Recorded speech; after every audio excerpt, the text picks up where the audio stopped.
bring it on back and move forward with purpose, and not just, you know, rushing about. I know there are times during all of our fertility journeys where we want to rush and like hurry and get things done because it feels like it's taking so long.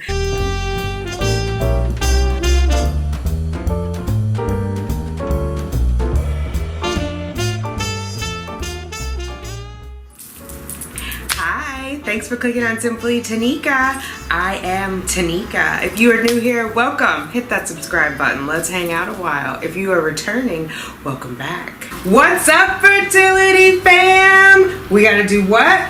Let's get those babies, ladies. Drops fall and the beauty of it all.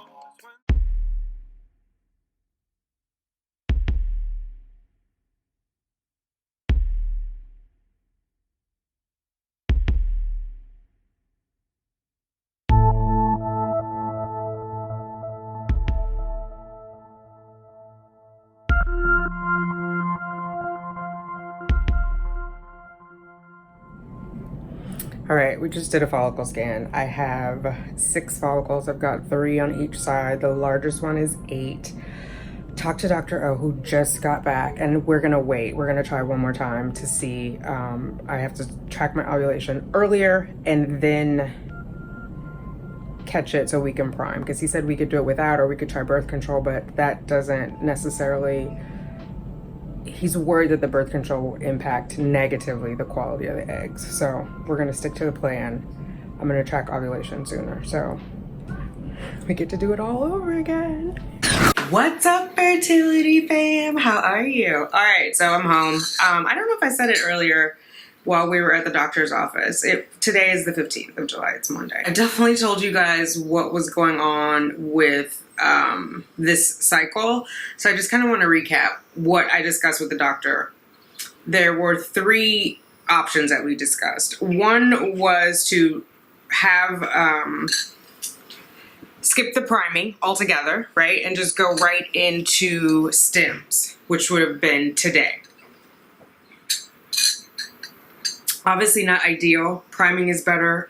We know that I'm a known poor responder. I only had 3 growing follicles at the end of my 10 days of stems last round of IVF, and only 1 egg retrieve. So that's the definition of poor responder is 4 or less. So definitely poor responder. So the priming is important. So we talked through what that meant if I didn't have it. He also clarified, which I'm glad we talked about it, that I'm not going to be taking the Omnitrope during priming. I'll take it during stems.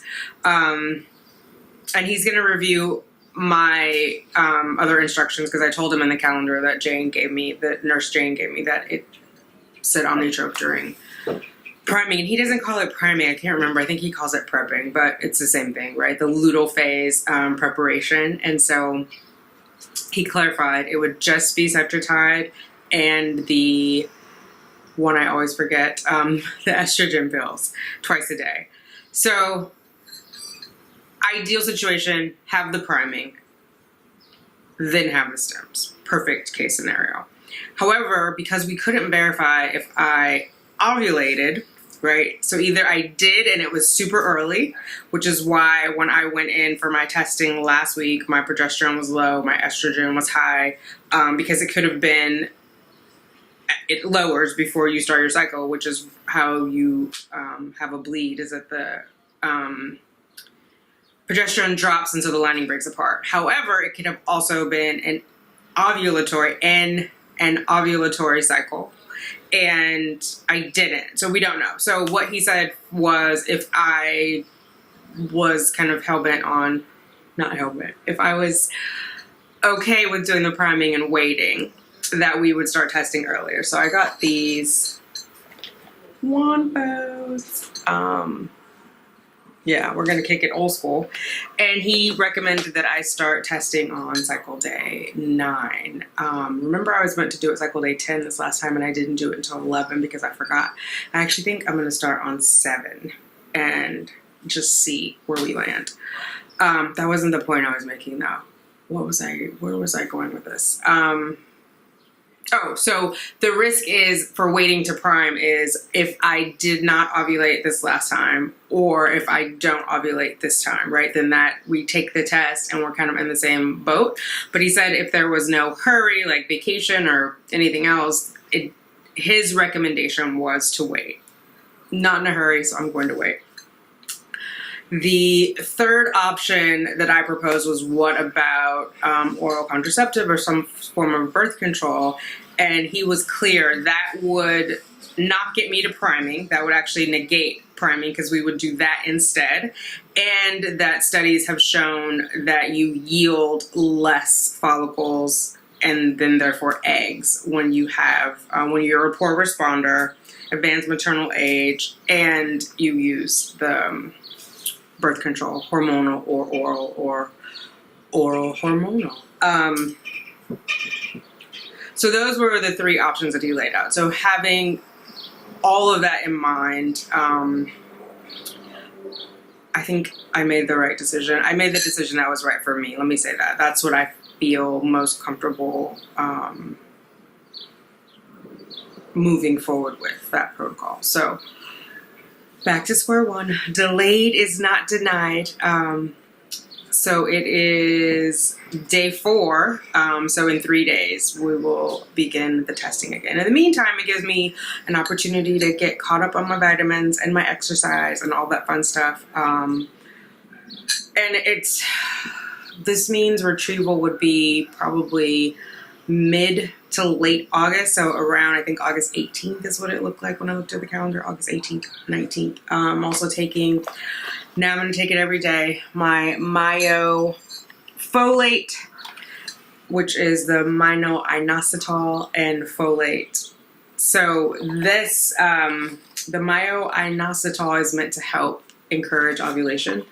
It's highly, highly recommended for women with PCOS who are trying to regulate their ovulation. So I'm going to take that every day. Hopefully encourage my body to do what it's meant to do. And yeah, that is kind of where we are. I think I was nervous about starting today. I was like, not when the nurse told me on Friday, well, we could start you on Monday. I was like, eek. I mean, I would have done it if that is what made sense, or if I was in a hurry. But we're talking like a 14-day difference. So I don't know why I would be in that big of a hurry if at the end of the day, waiting is better, potentially a better outcome, right?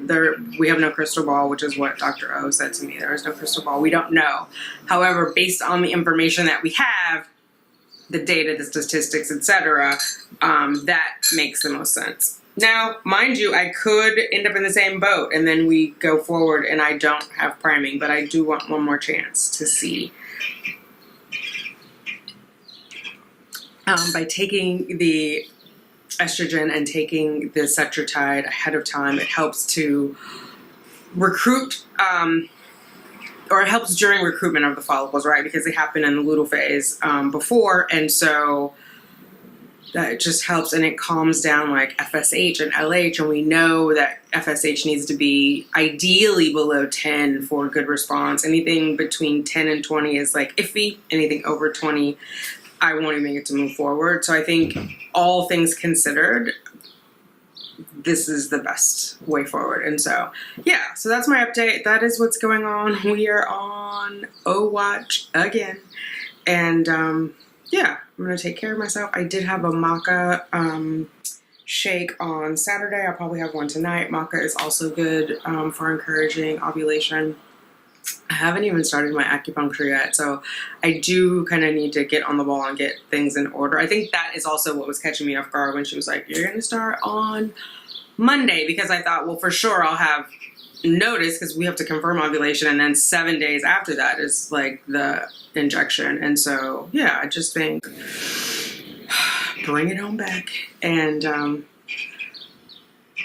move forward with purpose, and not just, rushing about. I know there are times during all of our fertility journeys where we want to rush and like hurry and get things done because it feels like it's taking so long. I had always anticipated it being in June, and then there were more tests for me to take, so I thought, oh, it will be in July, but today is July 15th. And so it would have either been today or it will be in like 14 days. So 14 to 21 days. So I think that is okay.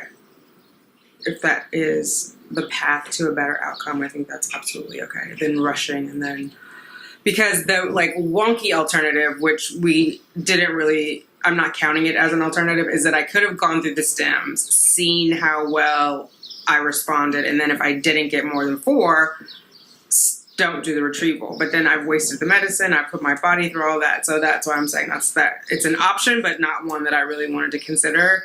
And yeah, why and what for? So not going to do that. And it was interesting because he said, because I think I told you guys earlier when I was at the office, I have 6, 3 on each side, which I wasn't expecting more than 7. My antral follicle count is normally 7. One of them is 8. He said that was acceptable. If it was like 10 or more, he would have said no, like a stimming now is not an option because it would already be the dominant follicle and adding more medication wasn't going to change that. But he was like, if I get 4, I'll be happy with that. So I thought that was encouraging. Yeah, I mean, obviously there's an option to get 4 to 6, but I think 4 would be amazing. And hopefully out of those 4, 1 is my golden egg. But I did think that was interesting. So yeah, I think he is very practical, setting reasonable expectations, talking through things with me. We talked over the importance of luteal phase priming and some other things, and I feel good. Definitely a difference in a doctor who specializes in AMA, which is advanced maternal age. Nothing wrong with my treatment at Columbia. I had a great time, and it's like the services are world class. It's very different. Not that Cher is not world class. It's just an older office. It's kind of like when I first went to Columbia, before they opened up the remodeled space, where it's like super modern, and you know how I am about my fabric covering. We're back to paper, from the waist down, which is okay. If I get a baby out of it, it's all okay. And I posted last week about when I had my P4 taken, there was like a little spermy thingy where you hold on to it while you're getting your blood taken.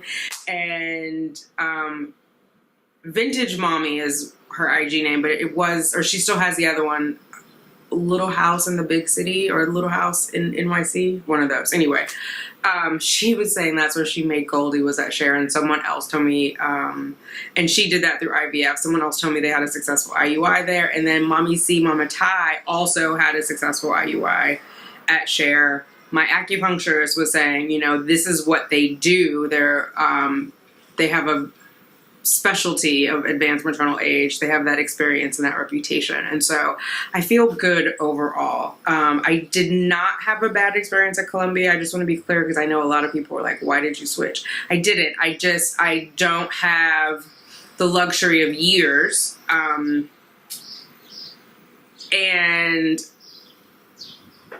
I don't know. Aces in their places. So I feel like this is the team to get the job done.